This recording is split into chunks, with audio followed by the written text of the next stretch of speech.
Before we start the session, we actually prepared a number of very exciting speakers and very exciting content. I would like to thank the Travel Perspective, our partners for this meeting, for supporting our annual event here at the World Travel Market, and also I would like to thank the World Travel Market to support us and provide this room for us. Before we start, I would like to give the floor to our Executive Director. Actually, I'm very pleased that we can count on the presence of two Executive Directors of UNWTO today. And I would like to give the floor to Mr. Zhu Shangzong, the Executive Director of the World Tourism Organization, for a very short welcome words.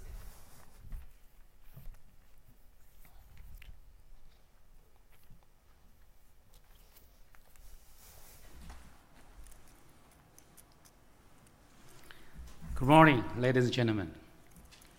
And we have such a big room today, not enough people. Probably more people will come in soon. Okay, I'm very pleased to welcome you all to 2016 Silk Road social media event at the World Travel Market in London, one of the world's leading travel and tourism fairs. First of all, I would like to thank our colleagues from WTM and Travel Perspective for their collaboration and support in making this event possible. Promoting sustainable tourism around the Silk Road has been UNWTO priority for over 20 years, and we are pleased to use today's session as an opportunity to explore innovative solutions to challenges we face. Today, we will be able to count upon an excellent group of speakers from various countries who will address the potential of social media campaigning and its role in promoting sustainable tourism practice along the historical Silk Road routes. In today's interconnected world, all marketing campaigns must include social media, while some destinations have incorporated social media into their marketing toolkit. Others are focusing inclusively on benefits of social media marketing, abandoning traditional methods altogether.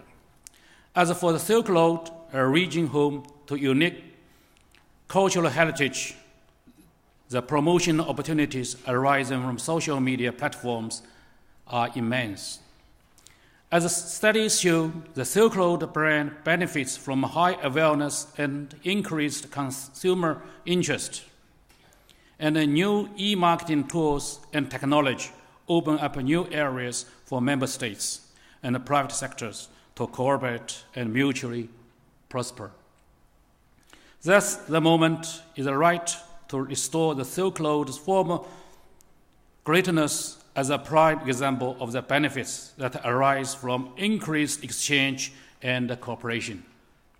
To conclude, I would like to thank the speakers for their support and input, and I would like to thank the audience for joining us this morning. I'm sure that you will find the seminar worth a while. Thank you again for your attention, and I wish you all very successful WTM. Thank you.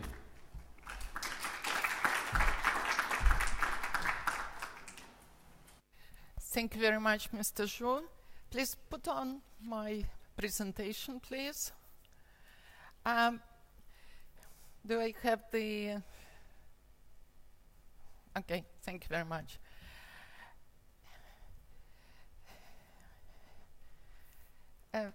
So I have very short time. I'm not going to take the time from the excellent speakers we have today. I would like to share with you very shortly what we do at UNWTO, and especially what we have been doing recently at UNWTO on the Silk Road, as well as about the opportunities that are coming up.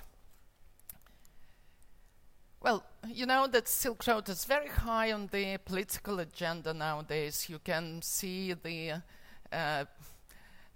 the presidents of the countries speaking about the Silk Road, I would like to share with you the quote from the Forbes International magazine that published recently that the Silk Road is one of the world's most powerful brands, perhaps even bigger than Disney or Coca-Cola. We at UNWTO we commissioned the research of 300,000 social networks, blogs, chats, where the travelers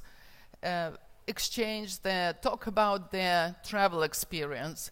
And we found out that that the Silk Road accounts almost for 30% of all conversations in this network.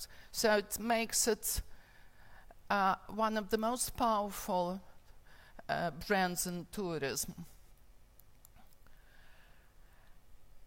So we at UNWTO have a special program or department, the Silk Road program, that I'm happy to be in charge of for the last 6 years. It is, in the first place, a collaborative platform aimed at fostering sustainable and competitive tourism along the historic routes. Actually, we have brought the printed copies of our Bible, the Silk Road Action Plan, according to which we work together with 33 countries in 3 key areas. So all our initiatives, projects, and activities are focused in these 3 key areas: marketing and promotion, destination management and capacity building, and travel facilitation.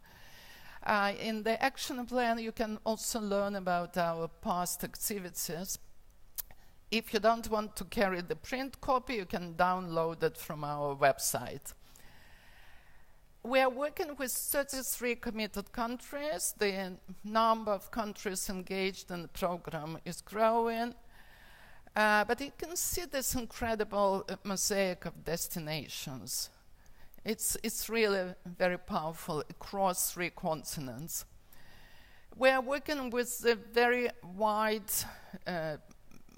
range of stakeholders, and we have created our own working body, the Silk Road Task Force, that meets once a year, and with the members of this task force we are in constant contact.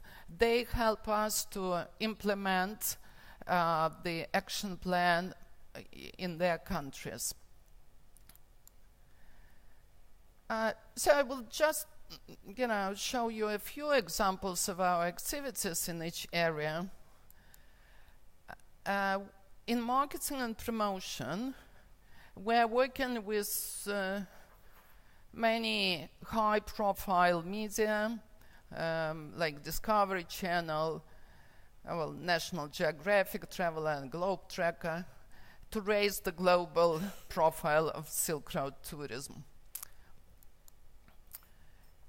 We have very nice partnership with TripAdvisor. TripAdvisor produces the annual travel trends for the Silk Road. You have a copy on your chair. And what's interesting, look at these top experiences and the ranking along the Silk Road.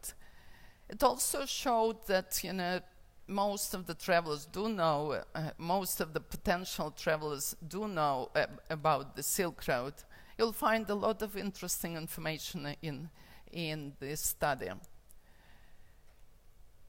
As I mentioned, we work with, we had actually took 2 very exciting projects recently.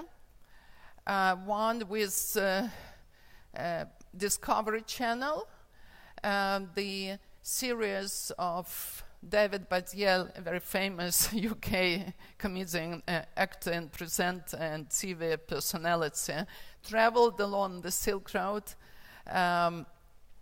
through these countries that you see here.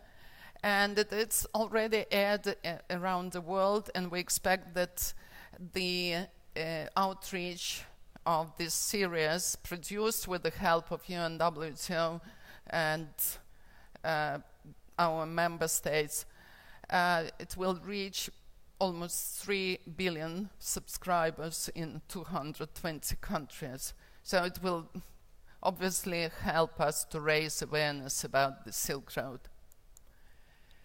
We also had the project with BBC4, which is also now shown around the world, and a very famous UK historian, Sam Willis, traveled along 6 Silk Road countries, focusing on cultural heritage and actually the daily life of the craftsmen along the Silk Road. So again, the outreach is huge, 152 million subscribers in 120 territories on BBC World. We have been working to build up our presence on all these social media channels. So please do join us on these channels and help us to keep the global conversation on the Silk Road going on. As you know, the next year was announced by the United Nations organization as the International Year of Sustainable Tourism for Development, and UNWTO is the lead organization preparing a huge campaign. Within this campaign, we'll have a special Silk Road campaign in social media that will actually focus on the promotion of the Silk Road experience. Let me skip a few slides. So this campaign will include the contest for the travelers. It's actually through this contest of visuals we intend to create a lot of user-generated content that will be available afterwards to the destinations to use in their campaigns. So please follow us. If you want to participate in this contest, please do follow us on our website. In destination management and capacity building, I will mention 2 very important, from my point of view, projects. We have been working with the World Federation of Tourist Guides Associations on creating the framework to train the Silk Road heritage guides in the format of train the trainers in order to implement the common standards for training guides along the Silk Road. And we had a wonderful experience last year in Uzbekistan when we brought the guides of 5 countries together and trained them. And now these guides continue training the local guides in their own countries. So we are trying to replicate this experience now along the Silk Road to raise the quality of Silk Road interpretation and actually to raise the quality of the traveler's experience in the end. We also have the targeted trainings for the tour operators. One of them we held at ITB and then in Almaty recently.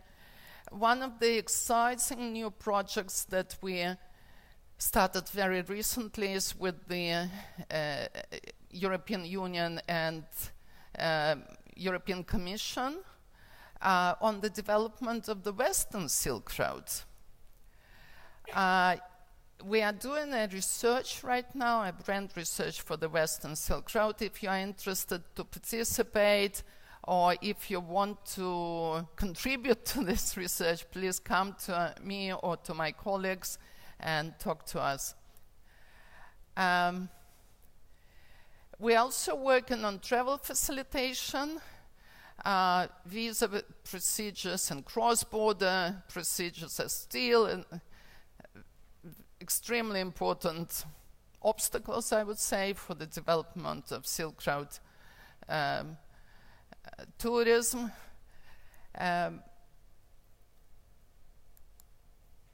We are lobbying the governments at the highest possible level. Let me welcome Helen Egan coming in. You know, she was actually the person who helped us to do the TripAdvisor research and the report that you can enjoy now.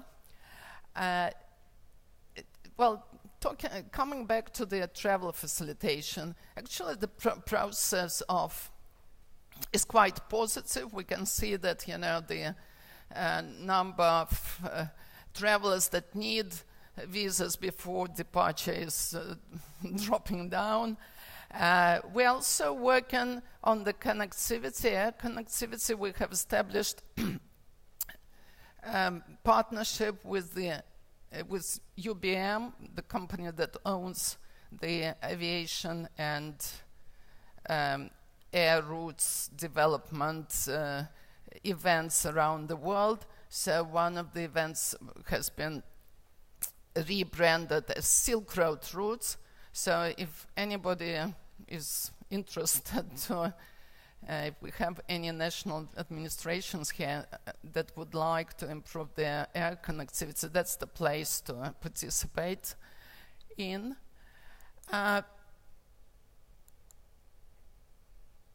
So just to conclude, I would like to mention a few things, how you can actually get involved, especially as the audience is so mixed. I have a few ideas here.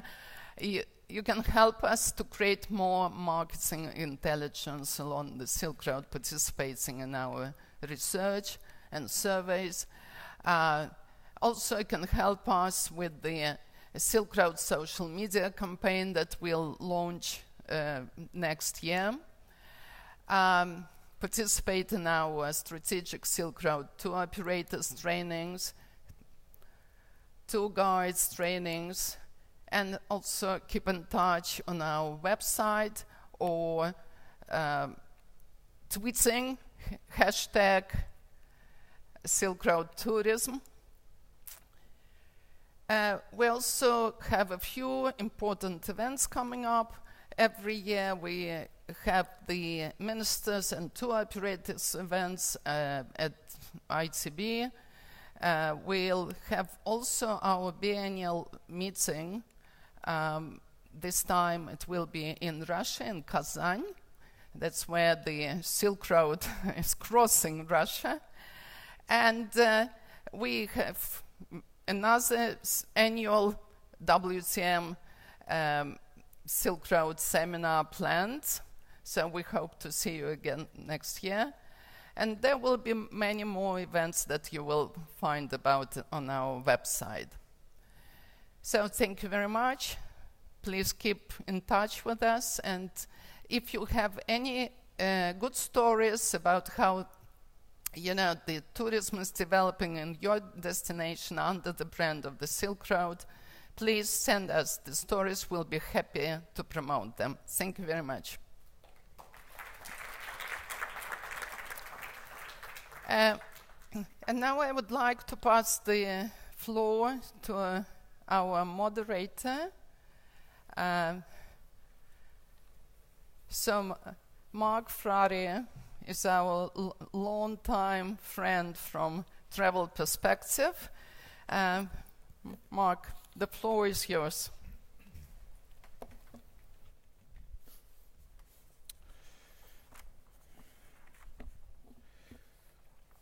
I'd just like to take this opportunity to thank Alla and Mr. Shenzong for inviting us to take part in this session. We've worked together with UNWTO and the Silk Road campaign for a number of years, and it's very nice to see how it's developing and see all that improvement in access that you've talked about there. Ala. It's really interesting that this session is talking about social media and the Silk Road. It sort of feels like how I feel sometimes. I'm a former print journalist. I say former. I still do a bit of print journalism, but in the past I was a travel journalist for the Times, along with my colleague Steve, who's just sitting on the corner here very quietly.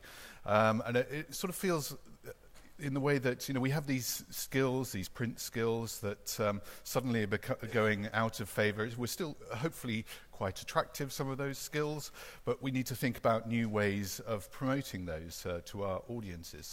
So the commissioning editors who used to ask us to write travel articles in print, now we're having to think about new exciting ways, and that's where social media comes in. So a few years ago, Steve and I were sitting in the pub saying, what are we going to do about the decline of print journalism? And that's where the idea for Travel Perspective came from. And so for the past 6 years, we've been working together with travel organisations, how they can use digital and social media in marketing themselves in this new era. And that's really what I'm going to talk about today, this whole idea of digital storytelling. Now, this is a bit tongue-in-cheek, this headline. I mean, they're not really, are they? They're not going to really save the planet. But what I'm hoping to do is show that actually there is some evidence of this. So back when I was booking holidays, when I was younger, this was where you went. You went down to your high street travel agent and picked up a brochure. Perhaps it wasn't 1901 like that first Thomas Cook brochure, but this is where we all started. Seeing these sort of grainy pictures in holiday brochures and getting inspired through that. I mean, it doesn't seem that exciting now, but back then, just crowding around a brochure with your friends and family and looking at these exotic places like this Exodus brochure here. This was one of the first, if not the first, Exodus one with the selling Silk Road tours, for example. This is back 30, 40 years ago now. And we used to get extremely excited about that sort of thing, but unfortunately that's not going to last for too much longer, I don't think. I mean, you may have seen this story recently. TUI, world's biggest tour operator, saying they're going to phase out travel brochures by 2020. Quite incredible, really. Something that's so integral to the whole thing of travel inspiration going to disappear.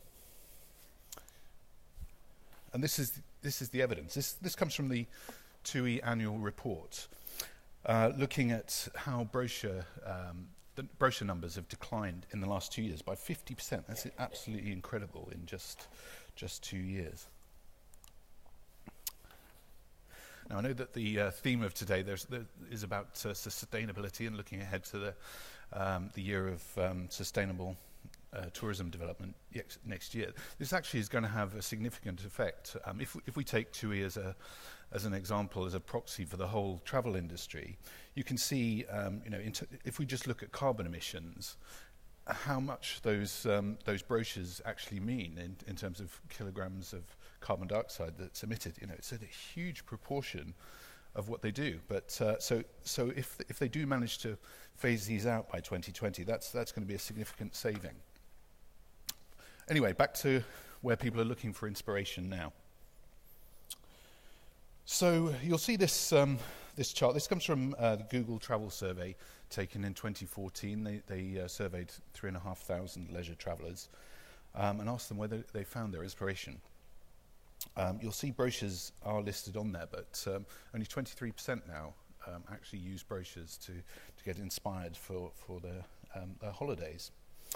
And leading the field, as you can see, is the internet. So where are they looking? This is again from that same survey.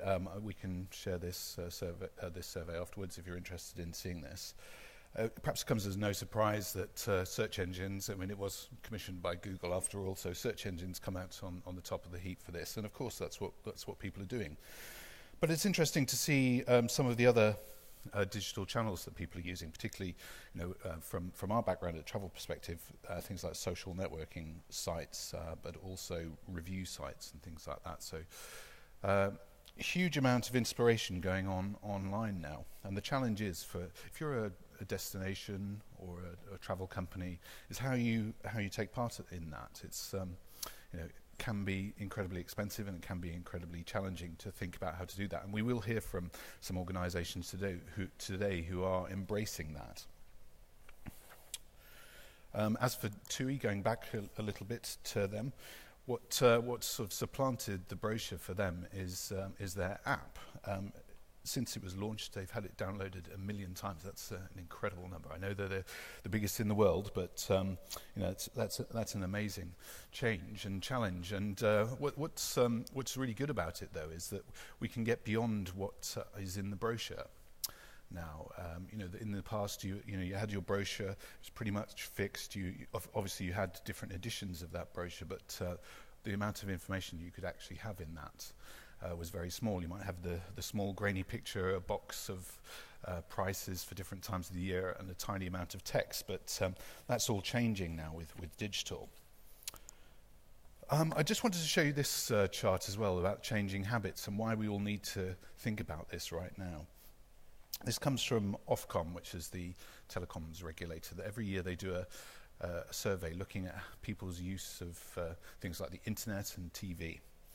And I think the thing that I really wanted to show you about this is you can't read the figures particularly, but I just wanted to point out some of the colours in here and how it's changing through the ages. So at the bottom we have young people, and at the top we have older people. So you can see that older people, they like the dark purple one, which is live television. In the 16 to 24-year-old category, that's now tiny. The one that I particularly wanted to highlight was online video. So that's the sort of pale purple one, and in the older demographic, that's actually tiny percentage. But in the 16 to 24 category, that's starting to be considerably significant. And in fact, Ofcom have said that the number of people who've now admitted to watching online videos has gone up from 20 to 25% in a single year. So I think, you know, if you're not looking at online video already, you need to be looking at that. So how are those young people being inspired? Well, it's through things like Instagram, blogs, online video, as I say. So just some examples here of the sorts of things that are being used, particularly relating to the Silk Road. So, you know, we had that brochure in the past, but you know, young people are looking at things like that, the image of the monk on the Silk Road. They're watching online video like this vlog here at the bottom, you know, showing the amazing places that are along the Silk Road, and people are getting inspired by that, and it's a really powerful tool. I also wanted to talk about some other research, the rise of authentic travel. It's almost become a cliche now that young people are interested in authentic travel, and I'm quite pleased that that Christoph and Christine are going to be talking about some of this, maybe not calling it authentic, but a lot of youngsters are now looking for authentic experiences. They don't want to stay in a hotel, a chain hotel. They don't want to go through the normal routes of doing these things. They want to feel as though they've been inspired by people like those bloggers, people on the ground, the local guides. They want to get that information from them and then go and experience that in the way that those people would as well. So this is another Google survey of 500 UK travellers looking at how people are booking tours and travel, and you know, the majority of them are now saying that they want to do that through booking locally. So this is identifying this authentic travel trend. And happily, authentic travel reduces carbon emissions as well. So this is some academic research at the University of Surrey looking at the net carbon emissions and different types of transport, of different types of accommodation. So you can see there, I won't say the figures, but it's authentic travel is good for the environment. So just really to summarize, the brochure is dead or dying, or it may well be in the next couple of years, and young travellers are getting inspired in different ways from when they were in the past. and destinations and travel companies need to be aware of those demographic changes, and so they need to embrace things like social media, online video, and working with bloggers and other influencers.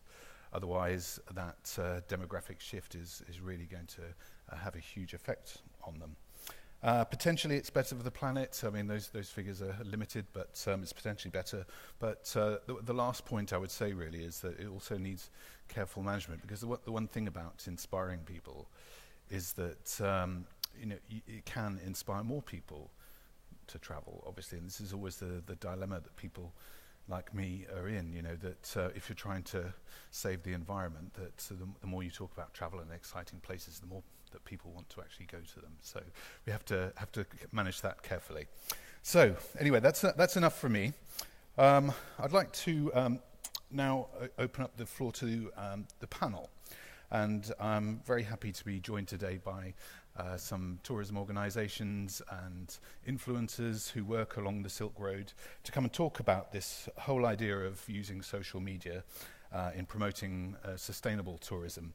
So if I could ask Polina Vrakati, Head of Publications and Audiovisual at the Greek National Tourism Organization, Aliona Strauss, Head of MICE at Aksai Travel in Kyrgyzstan, if you'd just like to take a seat. And last but not least, we have Christoph Santner and Christine Papadopoulos, who are the founders of Nomadic.org, and which is a project of realmakers.org. So a very sort of varied panel, and hopefully we're going to really sort of delve into actually what practically is happening on the ground and how these organizations and destinations are really grasping the opportunities that are afforded by social media and digital. So thank you for joining us. I would like to invite you all as well, if you haven't downloaded the WTM app yet, to do so. If you go on the App Store or the Play Store, you can search for WTM London and download that app, and that will help you at the end of this session, because you can give feedback and also ask questions of the panel through an app called Slido, and that's very easy to use. Just download that, click on this session, and then you can click on Q&A and ask any question. You can do that anonymously, and we have somebody from Slido here who's going to help you with that if you have any questions afterwards. So that Q&A session will follow this panel session. Well, enough from me, and I'd just like now to invite, who's first? Polly's first. So Polina, if you'd just like to take the lectern, okay, please. Thank you.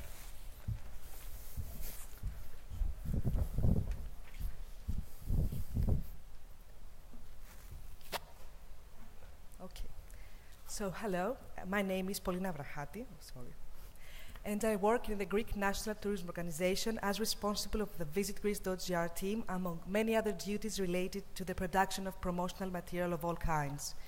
Today I'm going to present you, our online marketing strategy on social media on Visit Greece. So, as many NTAs, GNTO is responsible for the promotion of Greek tourism as well as to enhance the image of Greece worldwide. This is a very intriguing and at the same time demanding job, for the competition is very intense and we have to invent new ideas and use all possible materials to fulfill our mission. To do that, we use digital tools, and we have classified, according to the interest they draw in terms of demand, all touristic ports of Greece to embed them to our content. In a short period of time, we have shifted from traditional marketing tools to fully digital choices, and especially social media, such as Instagram, Facebook, Twitter, and many others. By the end of the digital tools, all new ideas and perceptions move across the globe nearly at a blink of an eye. How we use this technology changes to meet travelers' need by being present in every stage of their travel to actually travel with them. We take into consideration the 5 stages of travel: dreaming, planning, booking, experiencing, and then sharing. And our tools: GNTO National Tourism webpage and its social media networks. VisitGreece.gr is Greece's official tourism website. It is operated in-house by Visit Greece team at the Directorate of Market Research and Advertising of the Greek National Tourism Organization. It is the brand umbrella of GNTO and the flagship of its online communication. Right now, we have approximately 2 million unique users, and through periodical accurate reporting, we have the certainty that people navigating through our digital platform have solid preferences, but at the same time, they're eager to learn more and insert fresh elements in their holiday program. Therefore, it becomes imperative to share our wealth of choices with the rest of the world and work ways to promote them following the principles of sustainability. Social media is a valuable tool in all, supporting immensely our communication. Since 2010, GNTO self-manages Visit Greece accounts in all popular social media. GNTO implements its marketing strategy across of its social media platforms with respect to the needs of each platform unique audience. Videos, photos, travel tips, and experiences build a fascinating experience to each tourist to be. We use only natural images and stories of various areas of Greece to tempt users to experience a balanced and authentic aspect of our country at one glimpse. This is our strategy to convert users to tourists and tourists to loyal visitors, always respecting our communication objectives, contribute to the implementation of the tourism strategy, highlight the real image, the identity of Greece, promote real experiences to authentic destinations in Greece, and finally unveil the less known Greece. Our channels to do that: Facebook. Our Facebook page has approximately 700,000 followers. Our Twitter account, 67,000 followers, gaining per month approximately 1,000 followers. Our Instagram account had an extreme, and let me tell you up to this point, an unexpected increase of followers from 20,000 followers in July 2015. Right now, we have reached the number of 155,000 followers in only 1 year. Our channel in YouTube, 12,000 followers. It is worth mentioning that our video for Peloponnese has reached the enormous number of 4 million views. Google+, 3 million followers. Let me tell you now that tonight, I'm not going to be there, we're being awarded in social media award ceremony in Greece for our Peloponnese video, our Instagram and Google Plus accounts for their use for promoting Greece. So, there is only one rule in terms of Visit Greece social media accounts. We speak the truth. We use material depicting the country as it is. We promote every comparative advantage, and we somehow find ourselves in a constant dialogue with our followers. We invent ways to urge them to speak with us and share their thoughts and feelings. We have decided that social media and user-generated content is the ideal instrument of communication. As far as the Silk Road is concerned, for our country, the Silk Road is a golden opportunity for the development of a long-term strategy which can improve our economic and strategic position of Greece for centuries. The benefit will be multiplied if our country uses the Silk Road to attract tourists both from China and from the countries involved in it. Through our communication, we wish to educate our visitors about it. We have to intrigue people's curiosity and urge them in smart ways to seek more and more information about the Silk Road, getting to know more about this historical and cultural asset of Greece. The trickiest part of building an outstanding content is to invent the plot of it. So, we should promote experiences and not just places. We have to exercise the art of storytelling to support our policies.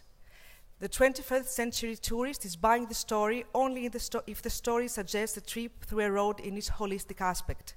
And one of the most popular and broadly discussed roads in tourism is the Silk Road. So Greece should be a part of this universal narrative. There are historical facts that provide us with the basic materials of this myth, and Visit Greece could deploy that myth in series, and together with other participating countries, we could create a monumental storytelling, offering visitors the opportunity to experience a unique network of destinations linked by a shared history. Social media is the safest place to start talking about this new idea. We have already posted in our social media accounts and in our site about Soufli, which is a town built in Evros Valley, famous for its tradition and cultural heritage, but also for its silk production units, known in Greek as koukulospita, cocoon houses, where the silkworms are bred. In Soufli also stands the Silk Museum, attracting more and more visitors. But we are fully aware that what is needed here is a collaborative approach to marketing strategies so as to enhance the brand image of the Silk Road and to improve the efficiency of our efforts. All of the above should be implemented in terms of sustainability, investing in the profound knowledge of the destination, the continuous improvement of the infrastructure, the common spirit for tourism, the protection of tourist pores. It's time to refresh the tourist offer by adding new values. Apart from our platforms, both our monthly newsletter and our blog can contribute to the diffusion of this new message, making the Silk Road an established brand. Because culture and history are powerful, and even the most indifferent audience cannot really resist to historical facts that are bigger than life. Thank you for your attention.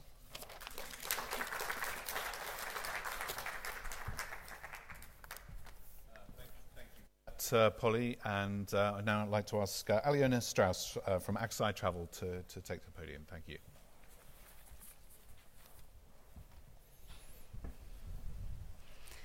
Hello, everybody. My name is Aliona Strauss. Today I represent Aksai Travel Company from Kyrgyzstan. And as we are limited in time, let me shortly tell you about Aksai Travel's policy in developing sustainable tourism in Kyrgyzstan within Silk Road, and also how we use social media channels for it. You know that sustainable tourism is a relatively new notion for Kyrgyzstan. Kyrgyzstan is famous for its nature and also for several routes of Great Silk Road that went through this country. And the time passes and more tourists come to Kyrgyzstan, and the necessity to follow the basic principles of sustainable tourism grows. So that is why Aksai Travel was one of the first companies that visited training held by Travel Life for travel agencies and tour operators. And as we have our own yurt camps and tent base camps, we adjusted the operation principles according to the basic principles of sustainable tourism. So now we protect nature by using solar batteries at our camps and by encouraging people to keep the nature clean. We also provide jobs for local people, and we also included visiting local families to our tour programs. Now they can really get into the culture of Kyrgyz people. Moreover, together with the state agency on environment protection, we successfully held 2 ecological actions on cleaning up glaciers. So these were Lenin Peak Glacier, so we cleaned it in 2015, and also we held ecological action of cleaning up of Aksai Glacier in 2016. You know, the glaciers were very polluted by the alpinists and tourists, and as people used the water from the glaciers, it was high necessity to clean them. So the result, 15 tons of garbage was transported down to the valley and then transferred to the municipal dump. Before we actively promote ourselves only by visiting international travel exhibitions like WTM and ITB Berlin, but now we also actively use social media channels to tell people about our activities. So the main social channels that we use now are Facebook page and our YouTube channel. So we mostly use them so firstly, this is of course weekly newsletter. So every week we tell people what we have new, we tell them about our camps, we tell them about our tours they can join within the Silk Road that include visiting local families, and also they can also join us for the trekking tours along the Tian Shan Mountains and Pamir Mountains. Secondly, these are of course the presentations and videos on YouTube channel. So such as video report of our ecological actions, such as videos about the trips within the Silk Road, as for example the tour to Sonkul Lake and also visiting the local family in Kochkor. And of course, we use the channels to invite people. So we invite people to take part in our events, to take part in our actions. Thus, 30% of the participants that took part in ecological actions of cleaning up the glaciers, so they came from our Facebook page. So in conclusion, I would like to tell that social media channels are getting more and more popular tool in promoting sustainable tourism within Silk Road. More and more people would like to go directly to the local DMCs without going to the agencies. And we believe that in the future, the social media channels will be one of the main tools to get tourists to Kyrgyzstan and tell them about sustainable tourism in our country. Thank you very much for your attention.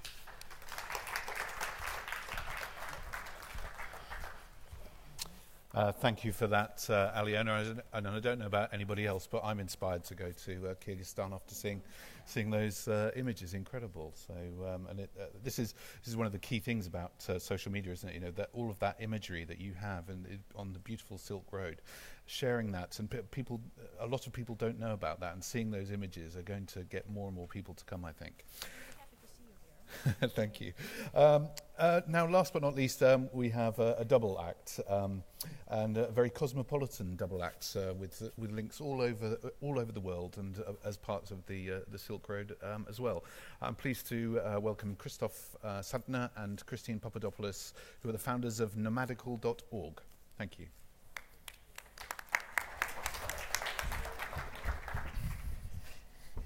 Oh, hi everybody. So normally you're not posting social media, so I'm just going to record you just because I need to make sure I can do this pretty well. You might see yourself on our... Yeah. The Silk Road is not just this fantastic route through Asia and Europe as well. The Silk Road is a reality in our minds and in our hearts and in the digital world. So the Silk Road is here in this room, in this moment, as it is relevant for everybody here, I think. And therefore, I envision us as a caravan stopping at this oasis here and just share our experience of our travels, of our nomadicals. And yeah, we want to use the next 5 minutes to invite you into this caravanserai along the Silk Road. We are taking a nomadical along the Silk Road. This is a term we've coined because it originated from the word sabbatical, which a lot of people know about. People take a sabbatical for about a year or 6 months, and then they go back to their old work and lifestyle. We say take a nomadical, and this is what we're going to be doing along the Silk Road for 1 year, when you actually go on a nomadical for as long as you want. And we want to prove it that even in our age group you can do it. There is this strongly growing number of so-called digital nomads. So we call it the age of digital nomads. You see a couple from Netherlands, for example. They quit their jobs. They're on their digital nomadic life since 5 years now. And they have 2 little children, meanwhile, and they just prefer this lifestyle. They want to live in this new reality, and that's just pioneer these guys of a new lifestyle that has reasons. But why? Because airfares are getting cheaper. It's cheaper for us to travel. Travel times are getting shorter. We're having super jets being built. We're having fast and cheaper internet. Internet will be and is available nearly everywhere on this planet. We're having a freelance culture developing. People don't want to have a job from 9 to 5 for the rest of their lives, one job. They're opening up to being a bit more free, a bit more flexible, trying out a few more skills and learning a few more things. Less ownership. Who buys a house nowadays? My parents bought a house. No one buys cars anymore. We have this co-sharing, car-sharing experience that's happening around the world, which is much more convenient. Populations are mixing. You know, I come from South Africa where that was forbidden a couple of years ago, but now it's promoted. We are mixing people. We are having black and white, colored, Indian, green, if from Mars, yeah. And our values are changing. Our value systems are changing. We want more. We want things differently. We want them more flexible. So what you see worldwide is a rise of these digital nomads. They have co-working spaces, partly combined with co-living spaces. And there are more and more cities, also along the Silk Road, attracting these guys, because it's not only bringing some capital money into the city, but more it's about inspiring the local creative scene with what they bring with them. And we say it's work plus vacation. It's workation. And it's not just about being on vacation or just working. We combine the two. And as you can see, we practice what we preach. This is us in the mountains in Austria. There's internet there, believe it, and we're actually working. We do this in Greece. Me being ancestral Greek, in South Africa. We were in Mongolia 2 weeks ago, and we were doing it there. We were actually working as well.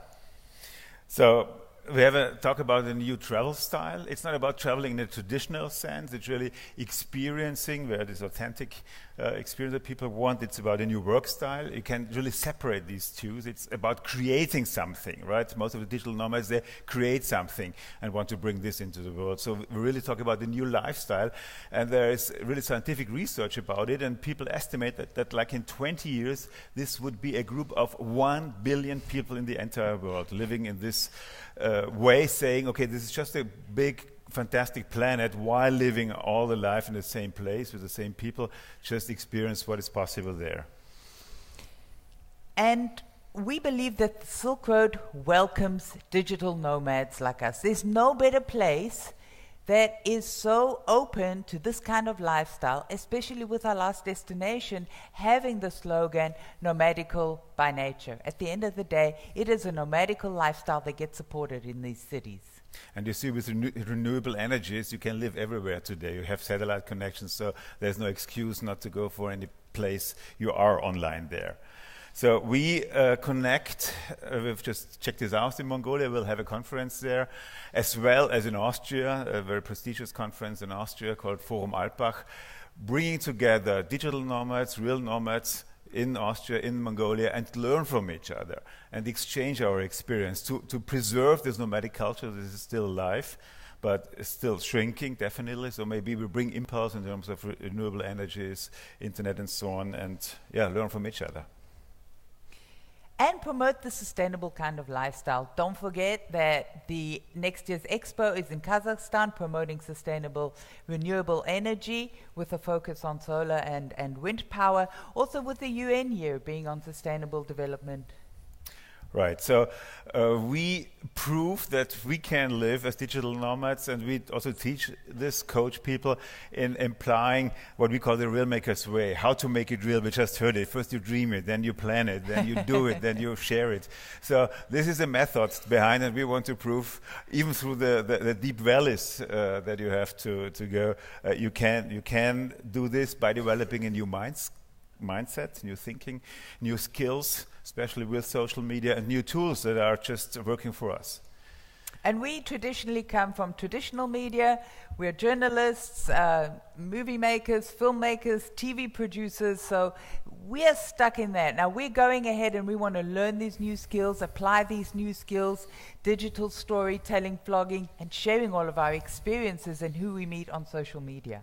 So besides this road movie that we do, we're not doing this just for the European media. Now in Mongolia, we have been invited by 3 TV stations to share about our project. So it's really storytelling, these inspirational stories of hope about projects, individual people along the entire Silk Road, from Europe, from Spain, hopefully, to the entire Asian part. And this is really about going to these cities, visiting the cultures, visiting the communities, and checking out what status they have. We want to actually grade these cities and give them a rating. How friendly are they to nomadicals, for nomadicals? There's not only the traditional cities up at the top, but also the very modern ones coming up that are high-tech in China, in Georgia, in I always get this wrong. Thank you, Crystal. So the invitation is join this caravan. We really want to co-create this with you and give us hints, give us your experience, tell us the stories in your countries, what things that we could feature there. So that's our idea. So come on, everybody, let's make it real. Now, let's see, are you happier after our experience? Let's film you. Please follow us, check us out, check us what we're doing. You've got our links over there. And in case anyone was wondering, I'm Christine Papadopoulos, and this is Christoph Sandner. Yeah? Thank you. So, thank you.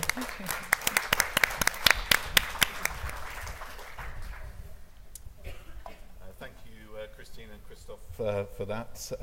I think one of the themes that comes across from all of this is the need to tell stories. That's never changed. I mean, you come from that background, don't you, of telling stories in that old-fashioned way through television. But storytelling still remains the same. You were telling me just before coming on stage about your life in the Austrian Alps, which sounds idyllic, I have to say. But and how, about milking cows and how it's different in Mongolia and Austria. And I found that a fascinating story. It's a very vital aspect. When you're going to go live as a nomad and proclaim yourself to be part of this nomadic culture, I feel that it's important to get back to the roots. So I have taken it upon myself and ourselves to find out how one gets and deals with animals, because nature is a very important aspect for everything that we do. I learned to milk cows in Austria, and I was very familiar with the shape and structure of the udders. And then I went to Mongolia, and I thought, well, I will try it out there, because one needs to make sure that one adapts. I was very surprised that there are differences, especially to the size of that. I think it's in perspective to the size of the people. They're much smaller in Mongolia, so it's a little bit more difficult to milk, but the milk tastes just as good. Yeah.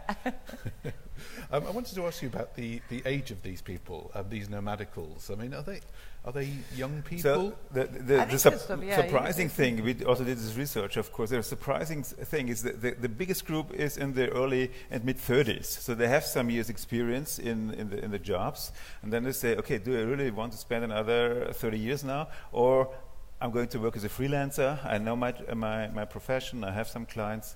So there are early, of course, young people. Then you have this mid-age group. Then you have the group of many people who take a sabbatical after 10, 20 years in the job, and maybe not returning to the job. And then you have also after this mid-career people, the post-career. There's this huge group of people that say, okay, for the next 20 years, if you are 60, I'll go along the Silk Road. I live somewhere there because it's cheaper, it's much more beautiful, open, friendly. Yeah. I think we heard Elon Musk, the CEO of Tesla, who do the electric cars over the weekend, talking about how we're all going to have much more leisure time on our hands in the future when robots and artificial intelligence take over our jobs, and hopefully not ours, but so there will be more opportunities for people to do this sort of thing, I think. Do you agree? Absolutely, I agree. And I mean, this freelance culture is strongly growing. People want to do it, some are forced to do it, right?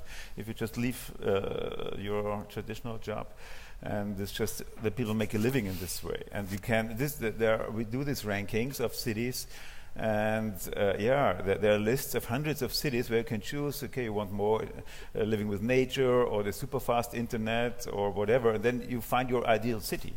And this is the good news. Aliona, I wanted to ask you, I mean, we saw those beautiful photographs there. And one of the things that I was mentioning in my presentation was about, how much of a challenge it is when we're thinking of inspiring all of these people to come and enjoy this beautiful scenery and these amazing experiences, that you might actually spoil it by inviting all these people, because it's so much easier to reach them now through social media, whereas before, you actually physically had to get that brochure into their hand or get them into a travel agent. You don't need to do that. So are you worried that it might be spoiled? We are, as I said, more and more tourists come to our country. So that's why now sustainable tourism is something that the companies try to follow. So that's why we will try to keep it unspoiled, keep it clean. We cannot do anything with the people coming, because we would like them to come, because that's why we are here, that's why we use the social media. But we will do our best to make it the more secure the possible, I would say. So by following the sustainable tourism principles. So that's the main idea. So I do hope that not only we, but other companies will do the same. Now, Christoph mentioned the internet there. I mean, that's really important for these digital natives to have that access. I mean, is that available in your country? Well, yeah, internet, of course, Well, yes. We do have internet. High-speed internet. Yeah, high-speed internet. But if to speak about the youth camps that you saw today, so our policy now is that it's free of internet connection. Why? Because people need to relax. People need some time outside of somewhere in the end of nowhere, right? So without internet, without mobile connection. So that's why this is our policy for now. But who knows? Maybe in the future, so we will also, have internet in the youth camp as well. Changing it, Yeah, but mostly in Kyrgyzstan, so we do have good quality internet. Yeah. Polly, you were talking about that sort of cycle there of all those different stages, and you wanted to be there all along the way. But if you're doing a digital detox where you take their devices away, you won't be able to do that necessarily. But how are you making sure that you're in touch with them and communicating with them? I know I saw that all the websites and things like that, but how do you actually engage with them on a day-to-day basis when they're in your country? Well, we have a very strong team back in Greece in our in GNTO.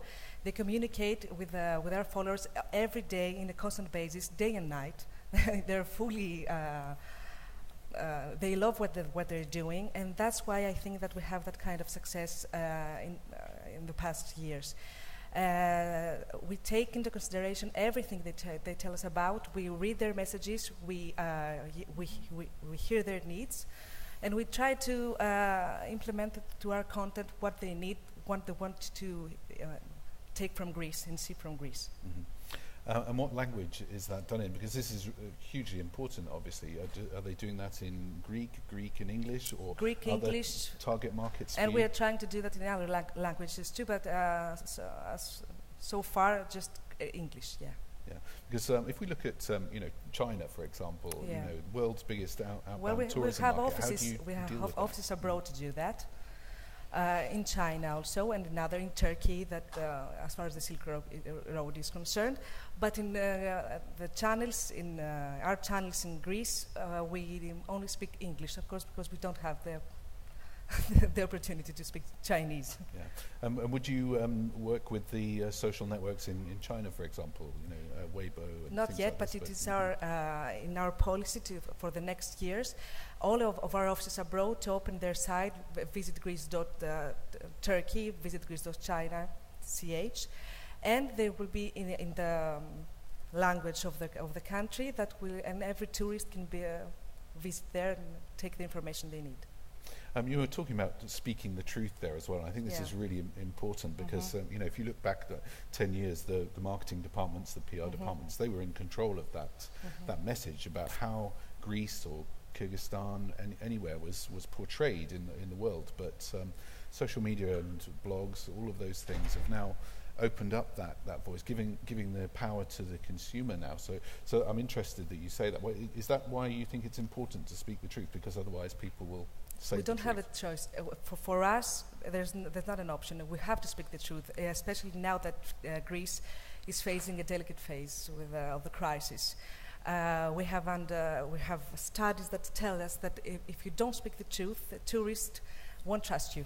So we have to speak the truth. We have to say them that Greece is a safe country, Greece is a beautiful country, and to do that we use user-generated content. We have non-artificial photos, and we see that the results are successful doing that. Mm-hmm. And I mean, how do you feel about that? Using other people's content and letting them make the message for you about your country. How do you feel about that? Well, I agree that we have to tell the truth because Kyrgyzstan is a very small country and it's a remote country. Not too many people know about it even. So that's why when they decide to come here, we need to tell them everything that they can face. So mostly it's positive things, but sometimes, as for example, lack of the internet at the youth camps or some other things. So we need to they need to be prepared. So that's why we always have a list of the things that they need to know, and so we inform them before they come to Kyrgyzstan. Yeah, so that's what we have to do. Yeah, exactly. Just seeing if there's any question in the audience or anybody who's used the app yet to ask a question. Raise your hand or do the app. Not at the moment. We were talking about co-creation in your session there, about how it's, you know, everybody sort of coming together to make these things. It's very different from the old world of the well-thumbed travel guide, for example. When I was younger, you know, you had your Lonely Planet or you know, Let's Go or something like that, and that was like a Bible almost, you know. And what was said in that book was it was the gospel, you know. That's where you stayed. These are the things that you went to see. But that's not happening anymore. And you know, what you're doing really sort of, you know, enables us to create these real-time travel guides that everybody contributes to, unlike the travel guide. I mean, is that how you see it? Definitely, and we met just in this time now in Mongolia so many inspiring people. For example, also a mixed couple. He's originally Mongolian, his wife is German, and they traveled the Silk Road with 3 little kids. They made a movie called Silk Road Kids. And so I think I would trust more their experience than any printed guide that is maybe 5 years old, because he just was there with the kids and he tells very authentically what it's all about. So I think it's really also for us, as we come from traditional journalism, it is also new. We also have to learn and get deeper into the social media sphere. So we're just starting these whole things, but we want to prove that it's not rocket science, that you can do it. And then you find all the people who are active and open.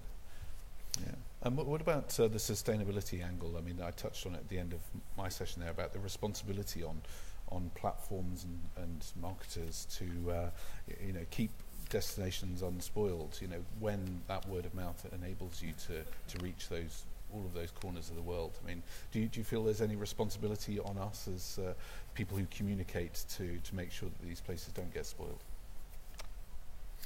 Absolutely, I think absolutely. So, for example, my daughter, right? She's studying, and she just spent with her boyfriend. He studies forestry. They spent 5 weeks in Pakistan. I have no idea why, but they just were invited by other people, and they loved it. And they were so this generation is very bewusst, very aware. conscious and aware of these issues, how they traveled. I mean, I just show this as an example. So they really want to live like the locals. They were invited and live a little footprint there. So I think just this young generation, and I totally agree with your title. I think yes, it's a way how to change the world for the better with using this social media aspects. Absolutely. Yeah. Polly, I wanted to ask you about, you know, some of those figures you showed there. Instagram, you know, an incredible success for you there. How did that happen? Do you know what it was? Was it a particular image, or were you doing an active campaign to boost Instagram? We have campaigns that surely they helped in that number, but what I do think, if you want my opinion, because I'm only in this direction not a few months, just 6 months ago.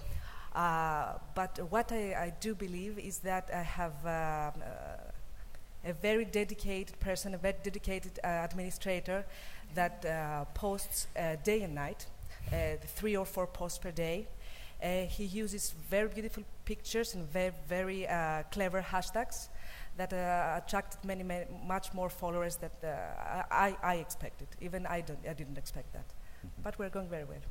And how big is that resource in Greece then? For how many people are working on all of those different channels? Right now we have 1 administrator for each platform. Mm-hmm. It's not much. Yeah. We need more. I mean, this is always the but challenge, I think, isn't it? You know, the actual investment in this, and sometimes without any tangible return on that as well. Because, you know, how do you translate a like on a photo on Instagram to somebody coming to visit? I mean, how would you track that it actually converts into someone being interested in and maybe booking a holiday? Yeah, I didn't quite understand what you said now because, sorry. How do I convert a like to the actual numbers of tourists incoming in Greece? How do you link the two? We can't convert. It's not. This is not something to be converted. We see the results that we take from researches from the Ministry of Tourism, But what we do here is try to promote the best way we can Greece with the best images in order to attract them. But I don't know if the 155,000 followers of Instagram came to Greece. Probably yes. What I know for sure is that I put into their heads that Greece is beautiful. If they came or not, I'm not able to know that. I suppose we need to get better tools now to try and link those together, and we've got them with things like email, and but we just need to sort of link all of that together. You know, the actual booking, although it's difficult for a national tourism organisation to do that because the booking doesn't come through them necessarily. Do you look at you know, how much return you get on what you do on social media? Well, no, because as I told, this using the social media policy is relatively new for us. So that's why I came here, because now so many interesting things, and I'd really like to talk to Polly later. So that's why, no, I cannot tell you. So we try our best to put the beautiful images. We try our best to tell people interesting things about our country, to promote ourselves, but it's really hard to tell how many people came to Kyrgyzstan after. I only could tell about the percentage of the participants from Kyrgyzstan that attended our event, but not from the, I see we've got some questions coming in. I'll ask them so you don't have to turn around. Christoph, perhaps this is one for you from Frederick. How big is the media production for videos, for example, that you would do on your site, or is it all user-generated video? The videos that we will share on our platform, you mean? Yeah. So, is it possible to create good videos with a small I budget? can answer this question because I'm the technology lady. The videos we'll be producing ourselves, and we'll be editing them ourselves as well, because this is part of my objectives this year, to become more affine with tools that are available for people that are a little bit younger. And I want to prove to myself and to my mother that we can cope with these new tools. So iVideo, and there's another. What do I use? You say I forget the name. That's a good thing. So we produced video in TV, for example, with big budgets, but we can do it also in a very, very low budget and a quality that you wouldn't have imagined like 10 years ago. So we can shoot 4K videos. It's much better than you need it actually for nothing. So the budget is not the question. I think you can do it with your phone, with a smartphone. And the question is the story. The content is king, I think. So it's really about whom to ask, what to show, and to be authentic, right? To share your experience. I think this attracts more than this kind of very high-end, polished products that are around. I think I would agree with that. You know, you look at some of the tools that are available now to people, you know, just on their smartphone. You know, things like Facebook Live, you know, apps that steady your hands when you're filming, and you know, incredible editing tools that used to cost thousands of pounds, and now you just have it in the palm of your hand. You have it, or Christine is a great fan now of GoPro, just filming all this stuff, and you can edit it in the evening and you have a nice video. So I think if it's better to do it in a regular sense. So as I told you, we are just in the process of starting our project. It's better to do it on a regular basis, or once, twice a week maybe. And just the thing is, if you have to tell and communicate anything, that's the question, I think, the message. Polly, you had a very active YouTube channel there. Do you work with professional video companies or bloggers, or both, or just your own team doing things? We work with professional tourism companies that help us to do these videos. We also have videos from tourists that we have to our channel. And we have, as you saw, a very big success in that. But the key here is to, because the question is with a small budget. Yes, you can do a successful video with small budget. And what you have to do is to create a small video in order to communicate them through social media, 2 or 3 minutes maximum, in Facebook or even Instagram now in 1 minute. So that you can attract more and more visitors and followers to see that. And you can do that in small budget because the duration is small. It really depends on which level you Yes, want of course, it, right? of But course. if you are a traditional company, you have to Yeah. meet a certain standard. But just we made the experience. We brought so much stuff from Mongolia. We have not the time to edit, so we found in one of these networks great guys doing it for very little money because they love to have great jobs. So especially in these digital nomad platforms, you find wonderful people from camera, from editing, from sound, music, whatever, and partly it's more or less for free. Yeah. I really like this next question. This really comes home to me because my daughter spends all of her time looking at YouTube at celebrity YouTubers. So the question is, are you willing to work with YouTubers and famous vloggers? I guess this is a question, Aliona and Polly, that you might be able to answer. Would you work with famous YouTubers, and do you have the budget to do that, because they're expensive? Before we didn't work with the bloggers, but this year we have started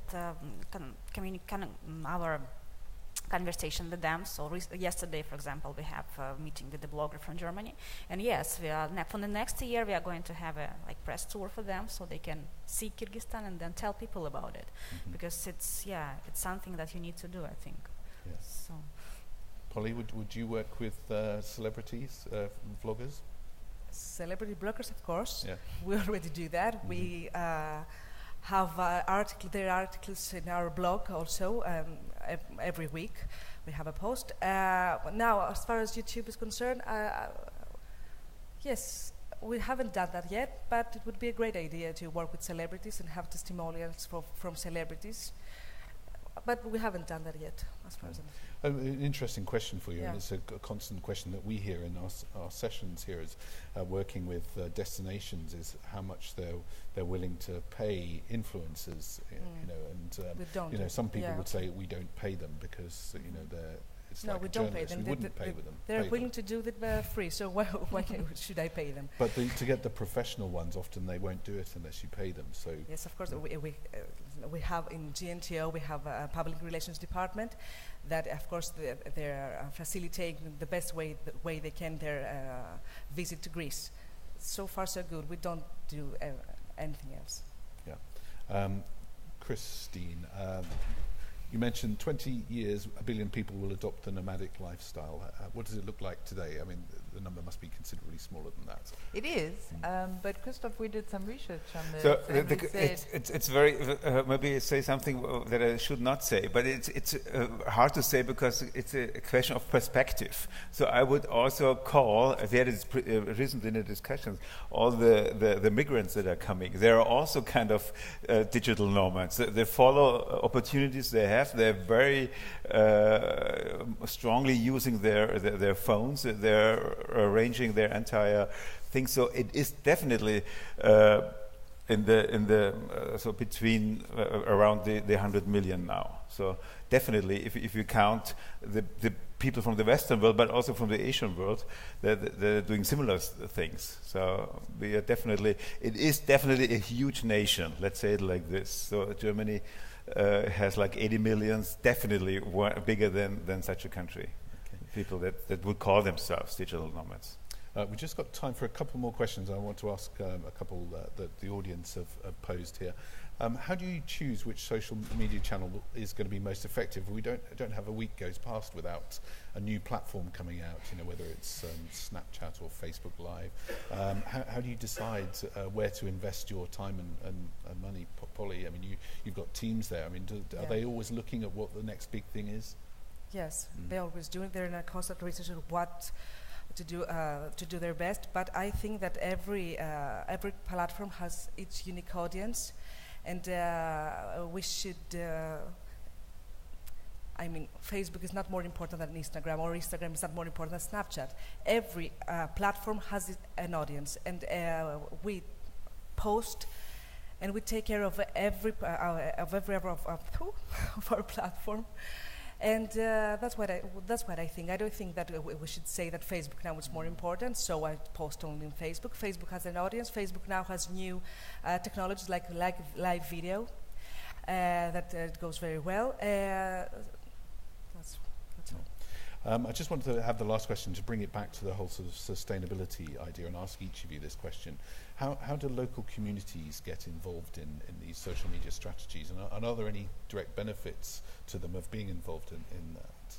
Well, we work with, yeah, they are involved because, for example, our videos, we work with the local people from all the parts of Kyrgyzstan. So they they took part in when we were filming the video, and when people saw them, so they would like to come to their home, they would like to stay with them. So, and of course they get benefit for it because they take money for it. So we give them jobs. Yeah, so that's the direct benefit for the local people. And the tourists know so what they can do there. For example, like in Kochkor village, they can make felt with the people. They can cook dishes with them. So yeah, so they get the direct benefits, and we are planning to help them in the future. And how do you do that, Polly? Make sure that Greece is it's a challenging time at the moment, and there are lots of people who are struggling financially. How do you empower those people with these strategies to get people to come to Greece? We're trying our best to work with the local communities, to work under the principles of sustainability, to work in a common spirit for tourism. We're doing our best, depending on our budget that is very limited at the time, to make the best for our infrastructure. But as I said before, right now Greece is coming through a very delicate phase, and our job is very, very difficult. I am an optimist, and I think that with good work and only work, we will come through all this.